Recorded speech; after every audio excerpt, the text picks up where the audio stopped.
So I wanted to cover a little bit of history of Axosoft for the new people, and some of the existing people might find some of this stuff kind of interesting as well.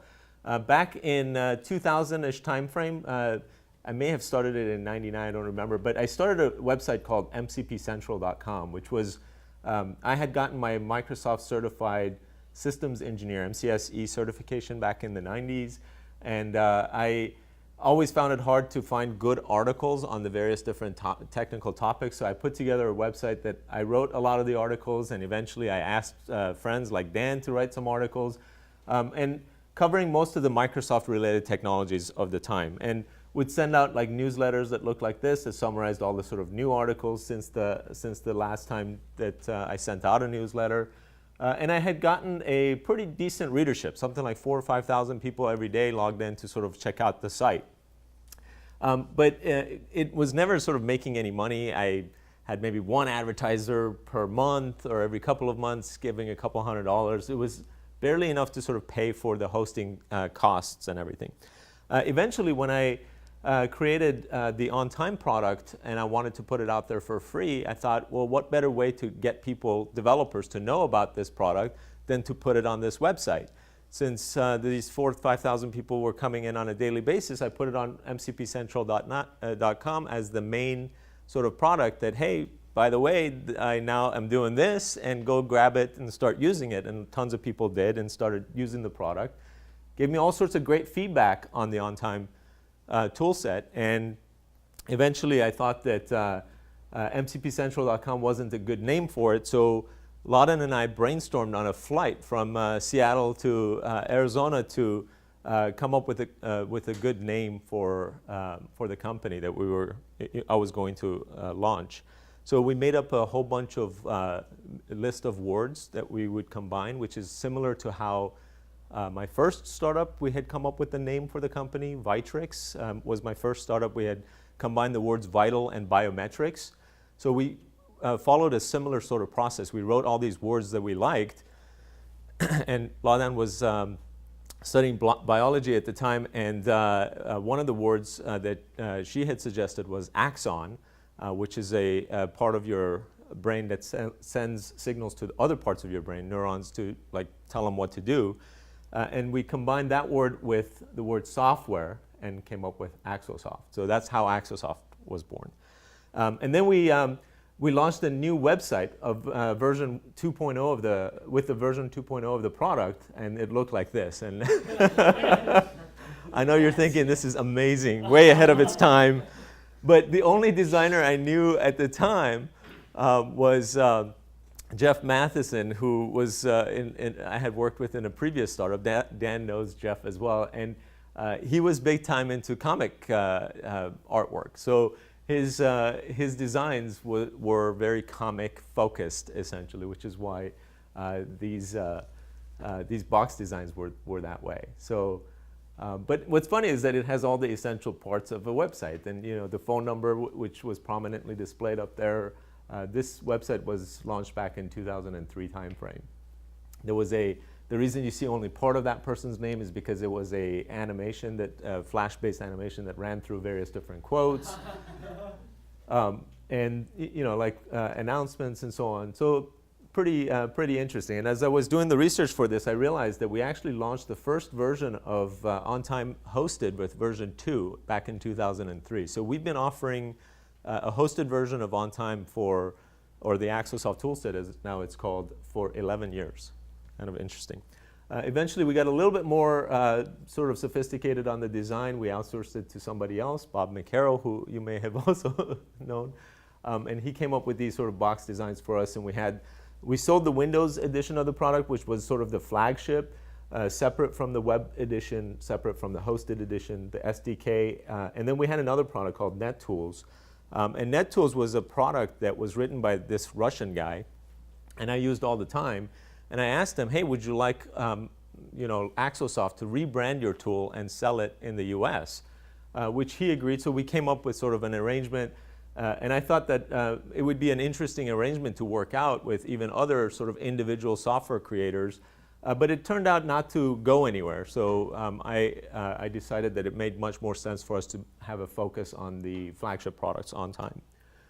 Later versions of the website, this is in 2006, On Time 2006, got a little bit more professional. This was actually a Flash-based animation that showed what the product does. It's actually a pretty cool animation, and it's still available on archive.org, which is where I pulled this screenshot from. And here's a later version. This is 2010. Super busy with the things, but also not too bad of a website design. You can sort of see some of the influences there. We still have the product box, which we got rid of with On Time 11. The other thing I want to talk about shortly or briefly about as part of Axosoft's history is 30-day projects. We actually have a 30-day project that's going to be coming up here in a few weeks. So, we've had the 30-day projects long before I knew about Google's 20% time, but it's similar to in that spirit, in that you take 20% of your time. Google's 20% time is you take 20% of the time and work on other things that you want to work on.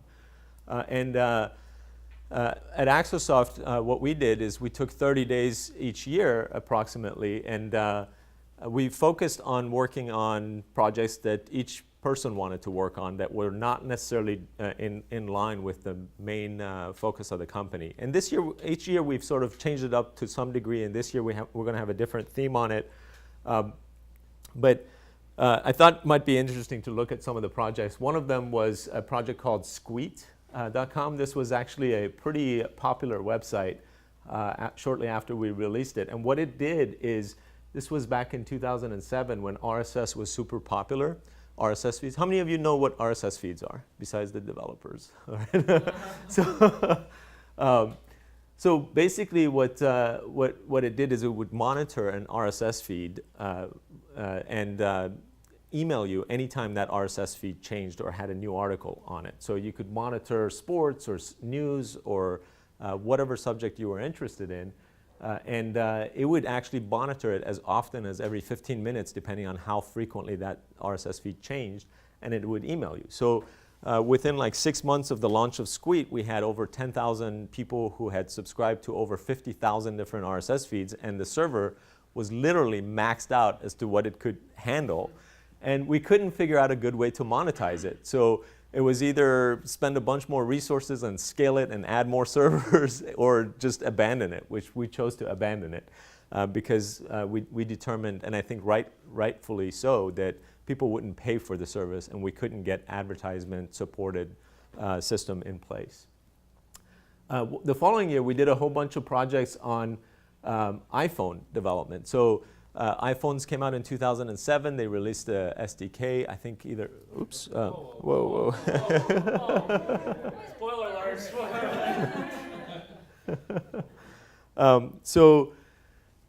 I think the SDK came out either early 2008 or late 2007. I don't remember. But we decided to take 30 days and learn how to do iPhone development. So we only had like 4 or 5 developers at the time. And I think the goal was to create 5 apps. I think we had 5 developers, if I remember correctly, to create 5 apps and launch them on the App Store within that 30-day period. And we launched a bunch of random, like little snake applications. You guys probably played the snake apps in the old days on the cell phones, but we had what we called snakes on a plane, because it was a 2-dimensional plane. You see, the snake would move around. We had a bunch of different apps, none of which were super sophisticated. And then coincidentally, that year I met with these 2 guys who were the creators of a internet show that was getting super popular called I Am Ninja at a TED conference. And we were speaking, and they were like, "Hey, we're looking at having somebody do an app for us." And I was like, "Oh, really?" We happen to be doing apps and games for the iPhone. So we got together and we spent the next 3 months out of from that conversation having the whole company focus on creating a game, a more sophisticated game called I Am Ninja for the app, for the iPhone. And we were super excited about it. It got some so-so reviews. We ended up sort of getting 3-star-ish type of reviews. And we sold about 10,000 copies of this product, but we spent way more resources on it than we should have probably. But Anyway, this was sort of an interesting thing that came out of the 30-day projects. Another thing, which was transfer big files, this actually started as a weekend project, which we later, Dan and I did the original version of transfer big files over a weekend. We started literally at 5 o'clock on a Friday. Did we actually start 5 o'clock? Or no, 8 o'clock on a Saturday, I think. Yeah. And we launched it at 5 p.m. on Sunday. That was our goal, is to see whether or not we could build it. And we did, and it sort of took off, and we sort of left it alone for a long time. Didn't pay attention to it during times when we should have, probably, because we launched it in 2005.